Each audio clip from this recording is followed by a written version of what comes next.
Всем 8 бит, я Роман Шабанов. Совсем недавно проходил на стриме игру Scooby-Doo Mystery для Sega Mega Drive. И нахлынули на меня воспоминания. Я даже сумбурно на стриме рассказал свою историю первого знакомства с этим квестом. И вот, немного собравшись с мыслями, решил записать полноценный выпуск первых впечатлений об знакомстве с этой игрой, как я разгадывал этот квест с одноклассником Лёшкой, и о том, как я совершил катастрофическую ошибку при первом прохождении, которую мне пришлось исправлять целых 20 лет. История весьма интересная, так что ставьте лайк, подписывайтесь на канал и погнали!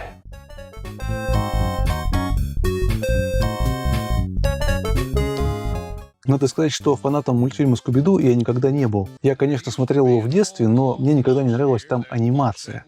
Она была очень примитивная, но сами Шеги и Скуби как персонажи, они мне нравились.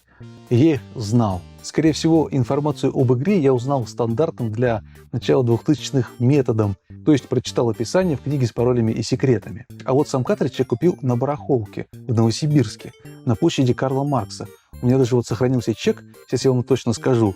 Я покупал его в ИП Степанов МА 29 августа 2001 года в 12:51. То есть это было прям за несколько дней до того, как я пошел в 9 класс. Скорее всего, мы ездили в город, чтобы закупиться новыми вещами к предстоящему учебному году.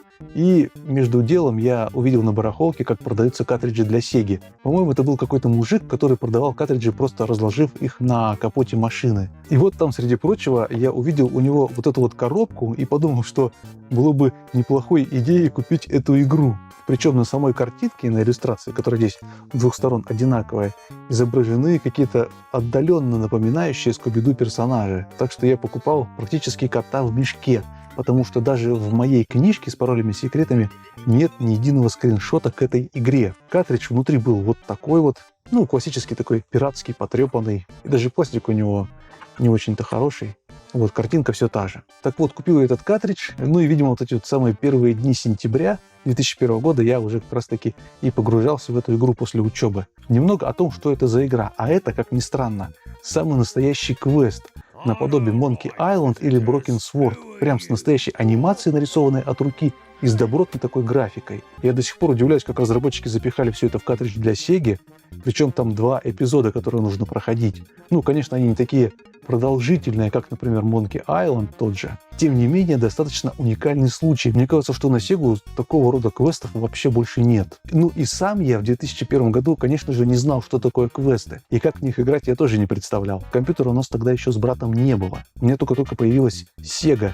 По-моему, первый год она у меня была. Я первым делом, когда сел играть, воткнул картридж, взял джойстик, чтобы играть, и положил перед собой книжку с прохождением. К сожалению, в моей книжке прохождения я не нашел.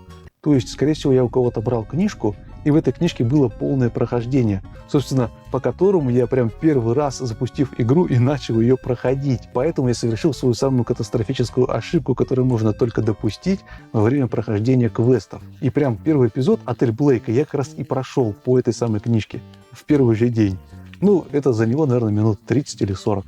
Там, если все знаешь, то проходится очень быстро. А если не знаешь, то можно годами проходить. И вот прошел я, эту игру и долго не мог понять, что это такое было.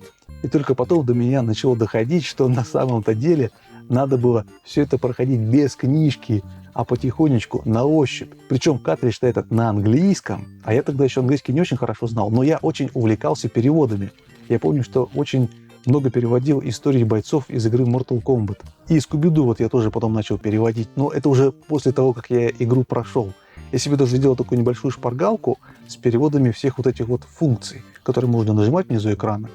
Там потянуть, взять, толкать, съесть. Все это у меня было на шпаргалке. Но, конечно, все это уже было поздно, потому что я запомнил все это самое прохождение игры, оно мне просто в башку врезалось. Я просто, не мог забыть. Через неделю я вернулся к игре, попытался пройти, я все помнил, все прохождение. Удовольствие от игры было безвозвратно потеряно. И вот как-то ко мне пришел в гости одноклассник Лёшка, и я решил показать ему эту игру Scooby-Doo Mystery. Сели мы, перед телевизором, и я начал немножко ее проходить. Думаю, покажу, что такое квест, может, игра ему понравится, может быть, там как-то поменяться или еще что-то. Начал я вместе с ним проходить. Причем я ему не говорил, что уже прошел игру и что выучил все прохождение. Я начал там первое действие делать, поднялся на 2-й этаж, начал открывать все двери, чтобы проникнуть в комнату садовника. Зашел в эту комнату садовника, начал там собирать предметы. Он так смотрел, думал, ну что это за игра, непонятно. И тут совершенно спонтанно мне пришла в голову мысль, что можно проходить игру, не говоря ему, что я знаю прохождение, и как бы при нем разгадывать загадки. И вот я при нем сделал что-то простейшее, типа взял кастрюлю, налил в нее воды, чтобы потушить огонь в камине, и он начал постепенно заинтересовываться. У него прям глаза загорелись, типа, о, нифига, можно взять кастрюлю, налить воды, ну, вроде логично. А я начинаю как будто бы думать, так, вот горит огонь, так, что же мне сделать? Ну-ка попробую-ка я плеснуть этой кастрюлей с водой в огонь. И он потухает. Лешка сидит в шоке. При нем клубок квеста начал распутываться. Все, и он подсел на все это дело. Он говорит, давай дальше проходить. Я такой, ну давай. Так, что тут, куда тут надо дальше идти? Сижу такой, изображаю перед ним, как говорится, дурачка, который первый раз сел играть. И вот мы вместе с ним там совещаемся на каких-то моментах, туда-сюда проходим, там этого снеговика разбили, взяли там колокольчик, идем, думаем, так, куда же этот колокольчик, как же нам его достать? Причем, напомню, что игра на английском, но мы типа что-то там понимаем. Вообще там некоторые загадки достаточно логичные, и если помозговать, то их решение приходит само собой. Ну, а для тех загадок, которые решить достаточно сложно, я уже знал прохождение. И вот мы с Лешкой за тот вечер прошли весь эпизод, и он прям так кайфанул с этого, ну прям это так понравилось. Ну, а я в свою очередь посмотрел на человека, который первый раз проходит квест, и как бы наблюдал за вот этими эмоциями восторга, когда ты разгадываешь загадку, когда ты идешь, не знаешь, что делать, долго думаешь, и потом находишь решение. Все, это прям было очень круто. К сожалению, не помню, прошли ли мы в тот вечер с ним второй эпизод про карнавал, но вот отель Блейка мы с ним точно прошли. И Лешке это все дело понравилось. И потом уже спустя где-то год или полтора, когда у нас уже начали появляться персональные компьютеры, он ко мне как-то подошел и сказал, что типа мне настолько понравился Скуби-Ду, что я вот нашел на компьютер тоже квест Скуби-Ду и купил. И говорит, вот там сейчас прохожу, там какие-то у него были проблемы, он там не знал, как решить какую-то загадку. И я подумал, ну нифига себе, вот настолько я его зацепил, но здесь он уже проходил сам, без моих подсказок. Не знаю, прошел он или нет, но, судя по всему, конечно, за вечер он этот квест на ПК не осилил. Ну, а я для себя решил, что надо просто подождать парочку лет, чтобы полностью забыть прохождение, и потом можно будет вновь вернуться к этой игре и уже, так сказать, на пустую голову пройти ее как будто бы в первый раз. Но это был такой долгоиграющий план. Я уже потом закончил школу, поступил в колледж, отучился в колледже, поступил в институт, закончил институт. И потом я помню, что где-то на форумах появилась новость, что Скуби-Ду Мистери перевели на русский язык. Это было в 2018 году. Я, конечно, обрадовался, подумал, вот, это мой шанс сейчас вернуться в игру и попробовать ее пройти. Тем более на русском языке там будут какие-никакие подсказки. Скачал, значит, русскоязычный ROM. Я даже попробовал его закинуть на свой флеш-картридж для Sega Mega Drive моей. Но почему-то он запускался с какими-то косяками. Я не смог поиграть на оригинальном железе. В эмуляторе, помню, запускал, но, к сожалению, все еще помнил прохождение. Потому что, ну, время от времени же вспоминаешь эти самые игры из детства, и как-то память освежается. И опять-таки я немножко поиграл и отложил в долгий ящик. И вот уже совсем недавно, когда я купил себе вот эту вот мою портативку Mio Mini, я что-то играл в разные игры и подумал, а может быть попробовать вернуться в Скуби-Ду Мистери. Тоже запустил здесь русскоязычную версию, начал играть и понял, что я очень плохо все помню. И это мой шанс пройти наконец-то эту игру, как будто бы играю в первый раз и закрыл наконец-то этот гештальт, который у меня 20 с лишним лет висел. Ну, конечно же, какие-то основные моменты я все-таки вспомнил. Этот раз я прям уже кайфанул сам, когда проходил. Я прям даже в некоторых местах очень сильно думал и пытался понять, что делать.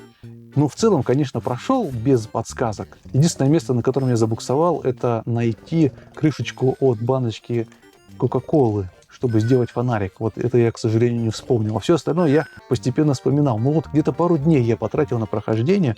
Это было прям прикольно. Но я прошел пока что только отель Блейка. Сейчас вот еще думаю пройти второй эпизод «Ха-ха, карнавал». И вот, мне кажется, его-то я совсем не помню. Так что здесь, видимо, придется заглядывать в прохождение. Ну, попробую, пока что еще не запускал. Оттягиваю, так сказать, для себя этот момент погружения в игру. Вообще, если честно, я квесты не очень люблю. Я пробовал проходить Broken Sword на Game Boy Advance, не поверите. Но до конца не дошел, бросил. Слишком долго это все проходится, но вот именно вот этот Scooby-Doo Mystery мне нравится. Ну что ж, вот такими вот были мои первые впечатления от прохождения игры Scooby-Doo Mystery. Если вы по какой-то причине пропустили эту игру, то я крайне рекомендую вам в нее поиграть. Тем более, что есть русская версия. А квест на русском проходить гораздо приятнее, чем на незнакомом, ну или плохо знаемом английском языке. И самое главное, не проходите квесты, читая прохождение. Только в крайних случаях прибегайте к этому. Подсматривайте, по чуть-чуть подсматривайте прохождение. А то потом будете, как я, ждать и 20 лет, чтобы забыть, как проходить игру, чтобы потом ее перепройти. На этом у меня все. Ставьте лайки, подписывайтесь на канал. Буду благодарен, если поддержите меня на сервисе Boosty, потому что подписка на Boosty очень важна для развития канала. Еще увидимся.